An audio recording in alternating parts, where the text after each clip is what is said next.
Welcome to China in Focus. I'm Tiffany Meyer. Chinese property developer Evergrande is collapsing, but its problems are just the tip of the iceberg. What lies under the water is the now shaky pillar of the Chinese economy, real estate. What ugly truth is the Evergrande drama revealing about China's so-called economic miracle? Does China have the tools in its arsenal to keep the growth going or prevent a crisis? And what does an at-risk economy mean for the ruling Chinese Communist Party? In this special report, we look at what Beijing still has left up its sleeve to convince the Chinese people to ignore widespread issues and human rights abuse in order to preserve the economy, and examine exactly how far this teetering domino effect could go. But first, how much trouble is Evergrande really in? Let's size it up. In the past few weeks, Evergrande's investors have been surrounding the company's headquarters, demanding their money back. The second largest real estate developer in China is drowning under a more than $300 billion bill. To understand how big that dollar amount is, that's about the same value as South Africa's entire GDP and more than Russia's total government debt. Of that $300 billion, $19 billion are in offshore bonds, meaning money from international bondholders. Many experts believe that offshore debt has even less chance of getting paid back than onshore debt if the Chinese regime was to bail Evergrande out. Those foreign bondholders include some of the world's largest asset managers in North America and Europe, as well as the Japanese government pension fund. Evergrande reportedly owes money to around 170 domestic banks and 120 other financial firms who may or may not get their money back. The property giant has currently sold over 1.5 million houses to Chinese citizens, but those properties haven't been built yet. And as for the Chinese citizens who poured their life savings into home buying with Evergrande, they may never see those houses delivered.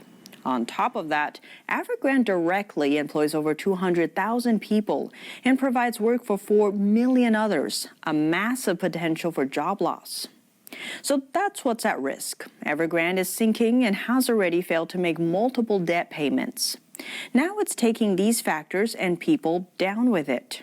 Evergrande has started selling off some of its completed properties, but with big discounts. But experts warn that with cheap housing flooding the market, significant real estate price drops are looming.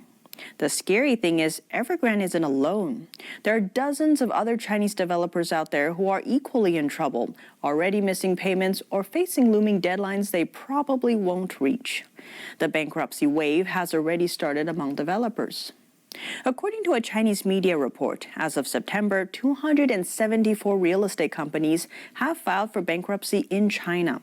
Most of them are smaller companies, but that still puts the sector at a rate of almost one bankruptcy per day. Real estate is a $5 trillion sector in China. The Chinese regime has been relying on it and its related industries to keep the economy going over the past 2 decades. Real estate accounts for nearly 30% of the Chinese economy.